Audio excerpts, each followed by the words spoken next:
On this episode of Locked On Angels, what kind of leader do the Halos really need on this team? And how much influence does Mike Trout really have on the young core of players? And because we're contractually obligated, because it's Locked On Angels, we have to talk about the Angels-White Sox game last night. What a mess, but there is one major discussion, and we'll get to it. It's time to get Locked On with Mike and John, and this is Locked On Angels.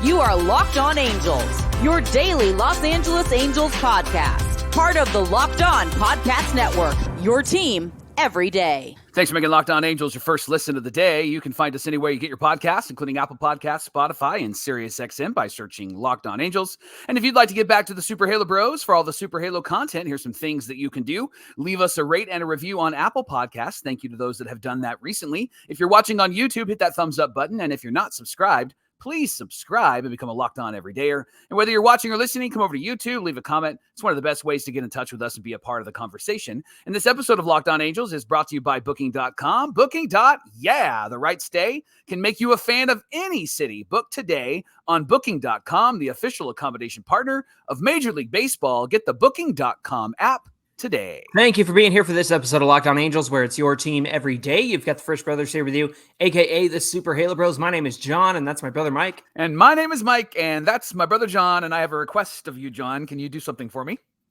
Yeah, I guess. I'm kind of beaten up after the last two games here, Mike. What do you got for me? What I need you to do is I need you to take the Mariners, the Seattle kind of attitude with the laugh, the Mariners. I need you to do that. But what I need you to say is, and then they walked off the Angels last night, the White Sox. I need you to say something along those lines. The Angels got walked off by the worst team in baseball. Yes. Perfect. I needed that. Okay, I needed that. It's the sarcasm that I got to get out. It's the frustration I got to get out. Okay, go ahead.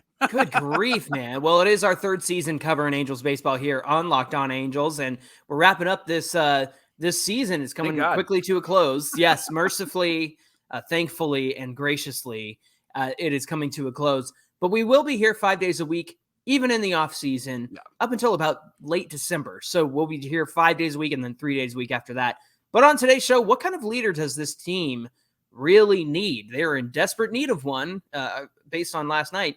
But also, how much influence does Mike Trout have on the young core of players? We'll talk about that as well. But Mike, let's get into the recap of last night's game against the White Sox.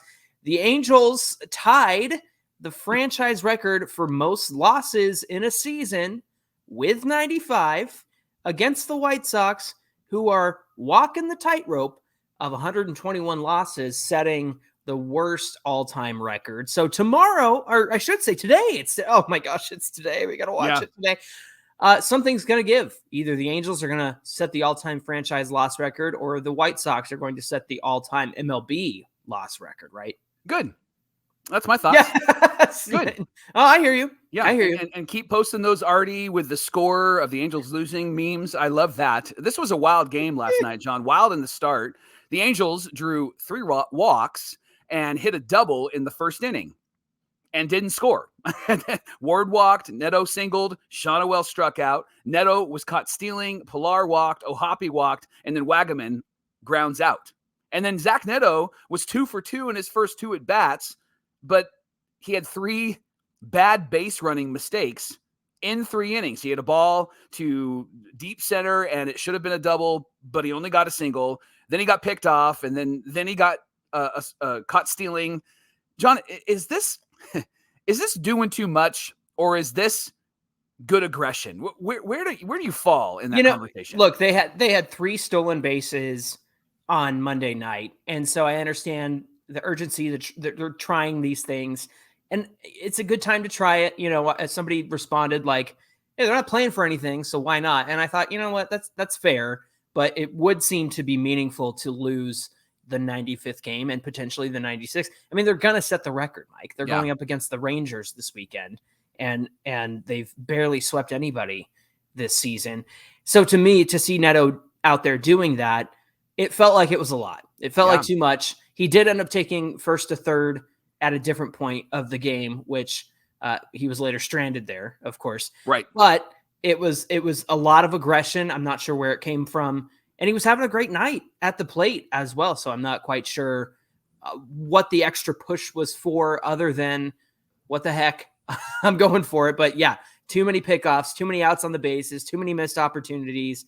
And that's defined this team all season long. This is the graphic you were referring to for those on the video side. And maybe we'll just leave that up, the whole time, I guess you could say. But no, I honestly think, Mike, I think that at the end of the day, you can be frustrated as we are as well. But look who they're running out there at this point of the season too. I mean, credit to Wagaman, credit to Campero, Nico Cavadas, can't make contact.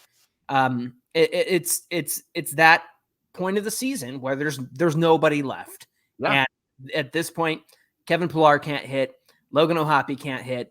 Matt Thaiss is still doing the same A-button swing. I know he took some walks, but man, just when you stack that against everybody who's hurt, no Mickey Moniak in the lineup last night, we're running Jose Suarez out there. And look, he didn't do bad, but like you said last week, we're unmoved by any Jose Suarez performance in September right now. He needs to be out there. And here's why he needs to be out there. I don't want the stink of this team on any of the new players. I don't want Aldeguerri and Clausen and any of those guys, Caden Dana. I don't want them anywhere near this. I know we've talked about like, hey, let the young kids play. Man, this just smells bad. Well, that's why that's a good point, because that's why they let Caden Dana finish out. They sent him down to AAA or AA, and the AA season's over. Get him away from the bad vibes is how they put it. Yeah, exactly. Yeah, they've been talking about that a lot too. The bad vibes. John, do you think with the way that this team is playing currently, is there gonna be some PTSD from this, right? Like, and I know I don't mean to diminish PTSD, but gosh, is there going to be some whiplash from this? Is there going to be like, they got to take 14 showers at the end of the season to get this off of them? I mean, what do you think? What do you think this does to the team in 2025? Yeah, I don't think that it's going to affect them, because the guys who are performing and they will continue to perform. I mean, I'm not worried for Zach Neto. I'm not worried for Logan O'Hoppe. He obviously has no idea what to do at the plate. I know he had to fly out and whatnot, so he is making contact, but just it's you just got to finish out this season. Yeah. And you're going to finish at home. You're going to have the support of the crowd. And I think that's going to be a big deal for them as well. Finish comfortably, finish somewhere that you're familiar with. But I don't think that the stink will carry over, because in the offseason, I like that you're laughing at that. I don't think the stink's going to carry over, because at the end of the day, these guys, I think, will continue to perform. I'm not concerned about them. What I am concerned about is what they do with this team in the offseason.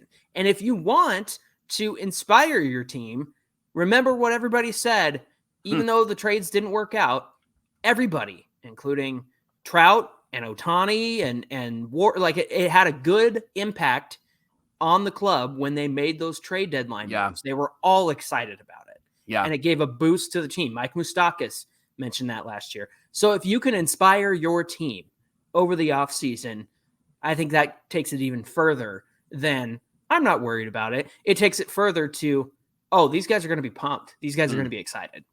So it's surrounding these young guys with actual Major League Baseball players, and not the no disrespect, but not the Mike Moustakases of the world, right? Because the last 3-4 seasons have been like this at the end of the year. And then we have a Jose Suarez who's on the mound because nobody else is available to start, and you wouldn't really want to put anybody else up there. And he did have a good start last night, John. 5 innings, 5 hits, 3 earned, 2 walks, 5 Ks. He did give up 2 home runs. The only positive from last night, John, was that they actually got a squeeze play down. Was that a positive? Because now Ron Washington is going to try it 10 times out of 10. No, I'm just kidding. That was pretty funny. And Wayne Randazzo saying, finally, it worked for the Halos. And that's how we all felt. So thank you, Wayne. One of our everydayers mentioned that it was interesting to hear Wash when the squeeze play didn't work the first 100 times, right? And how frustrated he was, but not frustrated with Jack Lopez and him missing that fly ball in game 1. The energy was different. The emotions were different, right? Mm-hmm. It's funny to me that he was so fired up about, they didn't get the bunt down. Maybe it was because it was a personal decision of his, but then Jack Lopez cost the game for them 2 nights ago. And in this game, he wasn't really upset either, And so it's interesting when his emotions come out that how it impacts like what he says to the media and what he says about this team. But they did get the squeeze play down, and it did tie the game at 3, didn't it? Well, and it's Michael Stefanik. Like, of course, the guy's going to get the bunt down. And when you ask Guillorme and Cole Tucker or whoever it was, I mean, like, Stefanik's going to do it. Stefanik can do it. Yeah. And he proved that. So the game was tied at 3. Bullpen was pretty strong in the 6th, 7th, and 8th innings. Bottom of the 9th, Zephyr John came in, gave up a hit, but he followed it with 3 straight outs. Then we moved to extra innings. Yeah. The Halos hit 2 on and do nothing once again. And that was the story of the game, Mike. And it's hilarious to me that they can't come through no matter how many opportunities that they're given. And I think it all goes back to the approach at the plate. We've talked about how in the past they've been approachless. They don't have an approach at the plate. And to not get anything productive out of that situation is just ridiculous to me. Right. Yeah. And then in comes Quijada in the bottom of the 10th, and he throws a fastball. Uh-huh. What else did he throw? And that's what he throws. Uh-huh. I throw a fastball. I'm a one-trick pony, right? He has no other pitch. So he does, gets a strikeout to start, and then Benintendi with a runner, the ghost runner at second, hits a line drive single and ends up winning the game for the White Sox. They avoid the record, and they make the Angels the tied for the worst Angels team in history. So thank you, Chicago. We appreciate that because I want this. I want this to impact Art. I want him to be embarrassed. That's what I want. Yeah, he's going to feel it in some form or fashion. Thanks for making Locked On Angels your first listen of the day. The Angels are playing the White Sox 11:10 Pacific time. Again, something's going to give here. Either the Angels serve up the worst MLB record for the White Sox, or the White Sox serve up the Angels the worst franchise record. So it's going to be an interesting one. I'm sure we'll have a lot to say about it tomorrow, Michael. You can catch every pitch of the Angels hometown broadcast on SiriusXM with the SXM app. All you got to do is search Angels. Coming up on Locked On Angels, what kind of leader do these Halos need? They need a hope and a prayer and an exorcist or something. So we'll get into that conversation coming right up.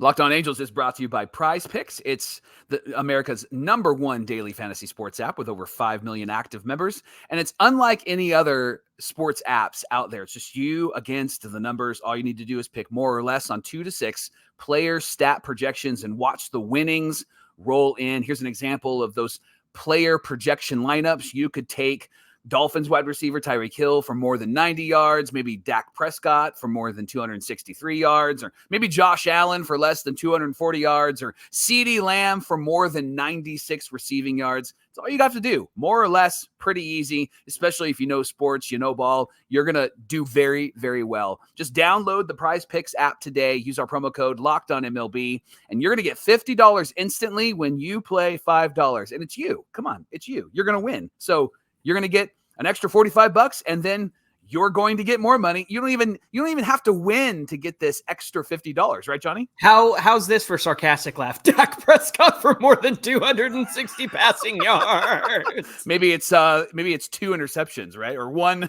and a half interceptions. So download PrizePicks today. Don't even need to win to receive the bonus $50. It's guaranteed. PrizePicks, run your game. This is the Locked On Podcast Network, where it's your team every day, and everydayers join us for the O'Hoppe All-Star Bowl taking place October 5th, a week from Saturday at Cal Bowl in Lakewood. As we bowl together with Logan O'Hoppe and his teammates, we're going to get a game with them and against them. It's going to be so much fun, and we're raising money for a nonprofit called Corey's Promise. Corey Phelan was a teammate of Logan's in the Phillies minor league system who tragically passed away from cancer. And Corey's Promise, they walk alongside families in his honor to help families offset the cost of their children who are going through pediatric cancer. They walk alongside them and help support them through that. So we're bowling together for a great cause. If you'd like to be there, head on into the episode description and click the link in the description and get your tickets there. And when you do, use our promo code BROS at checkout. That's BROS. And you can get $50 off your ticket. We can't wait to see you there. We got some merch to give out to you guys. We are so excited for that. And we can't wait to see you at the O'Hoppe All-Star Bowl. Talking about Logan O'Hoppe, you mentioned him in the first segment. Obviously, we're going to go bowling with him. It's going to be an awesome day. But there's something that was said earlier this year that we've talked about on this show. Taylor Ward called Logan O'Hoppe our captain.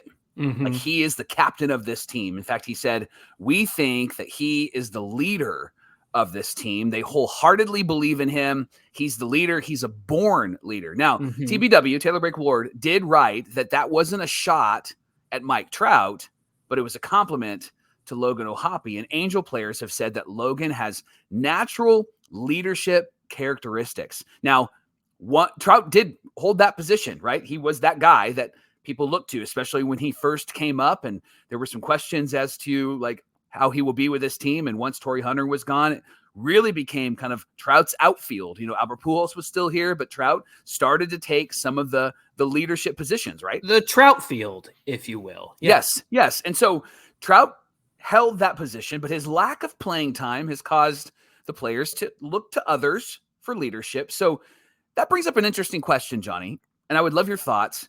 What does this team need more of? Do they need a leader on the field, or do they need a leader in that clubhouse? Yeah, that's a really good question, because if you consider the fact that at this time, when Taylor Ward did call Logan O'Hoppe the captain, it was a matter of O'Hoppe performing really well, Mike.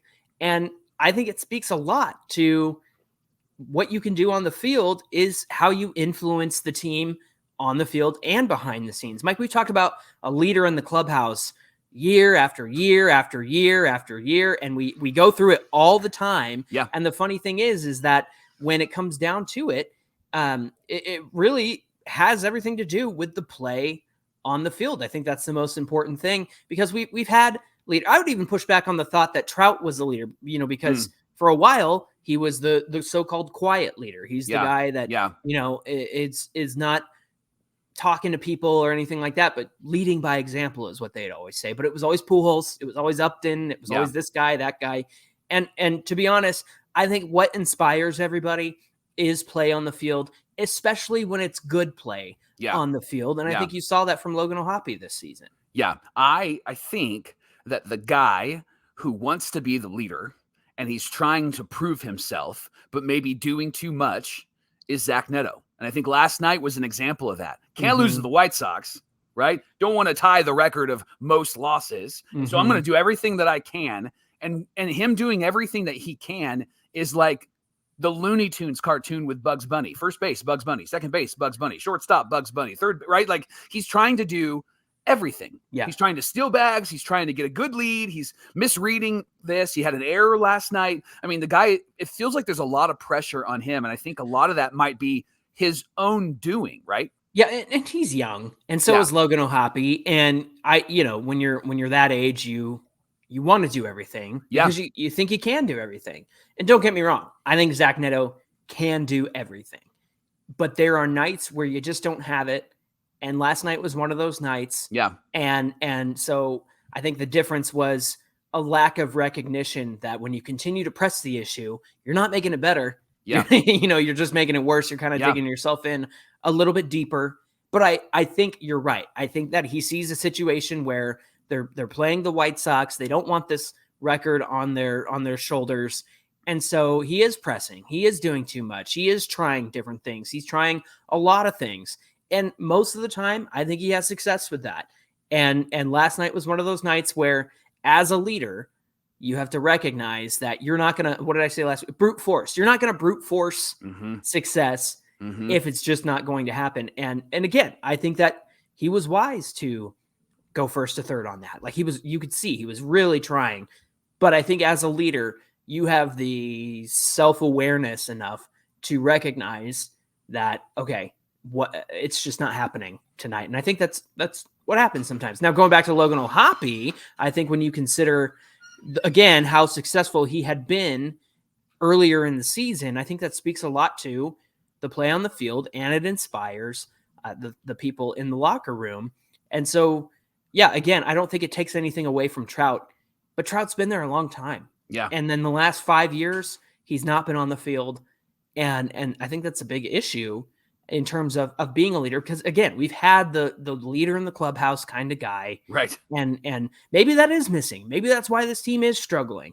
But I think that when you're on the field, your play inspires a lot more than it does in the clubhouse. And I think Mike Trout is kind of a testament to that, right? Yeah, absolutely. And I think what this team needs is a really good refresher this offseason, not just in who they are and how they play and where their position is and what their talent is, but a refresher in bringing some people that are a great additive to this team. We had a great discussion earlier this week about like they have the parts in place. Do they have superstars?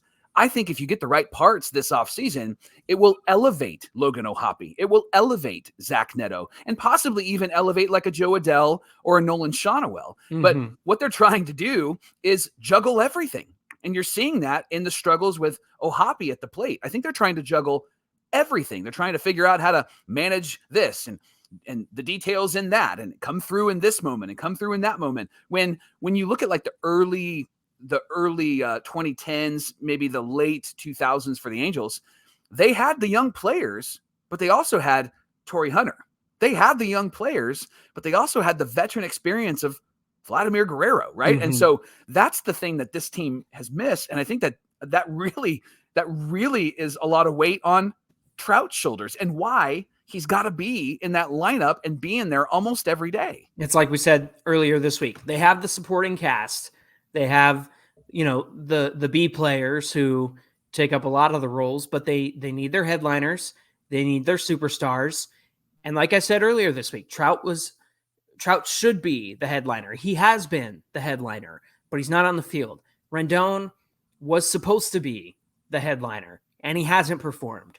And so I think that if you surround this team with some substantial talent, take that for what you will, whether that's, it's Juan Soto or Santander, like we talked about a couple of Fan Mail Fridays ago.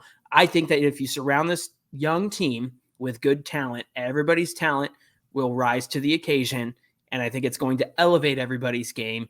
And these young guys, there are a few of them, Zach Neto, Logan O'Hoppe in particular, that I think will become the headliners. So imagine you already have some headliners, and then you get two more guys becoming the superstars. I think that makes a big difference for this team moving forward.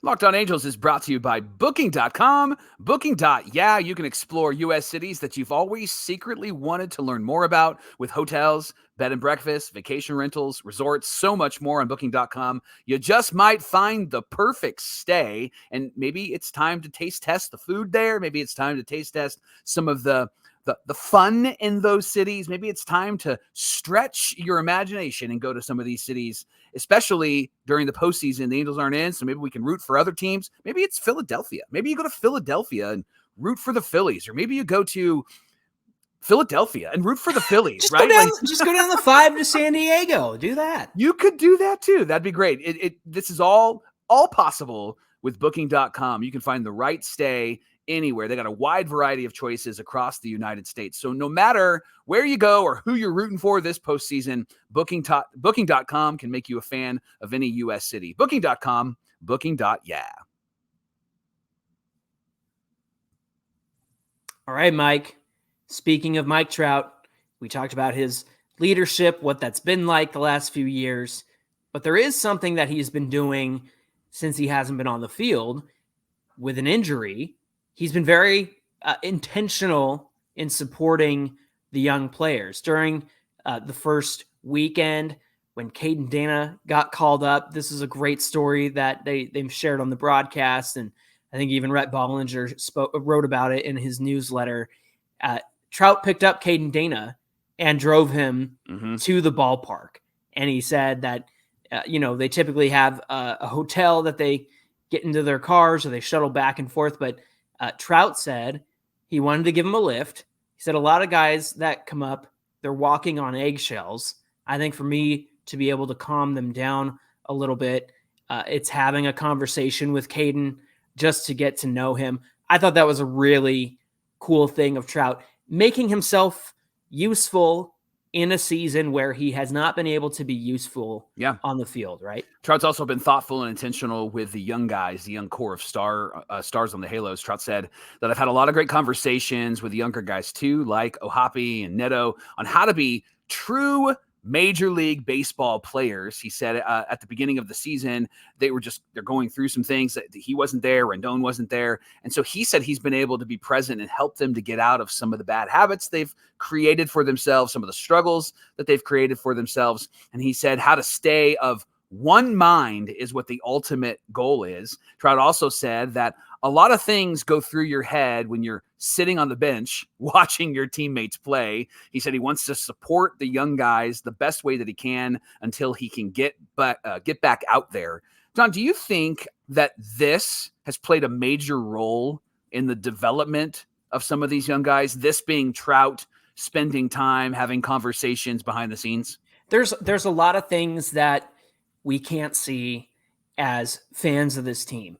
We can look at Zach Neto getting 30 stolen bases, 25 home runs, 20 plus doubles, that sort of thing, and go, hey, that's a big improvement over last season, which was his first full season with some injuries. We can look at Logan O'Hoppe and him being in there almost every day behind the dish and say, that's some really good improvement. Or, hey, look at him sticking it out every single day and really trying to make it through this season. We can look at all that stuff because it's what we can see. Mm-hmm. And we can attribute that to the work ethic of the young guys. We can attribute that to the coaching staff with like Rengifo played much better defense this year. Yeah. Joe Adell led the league in right fielders for defensive runs saved before he got hurt, right? Something, who would have ever guessed that Joe Adell could have done that? Yeah, right. Not me. So that's the thing, is we can see all of that stuff,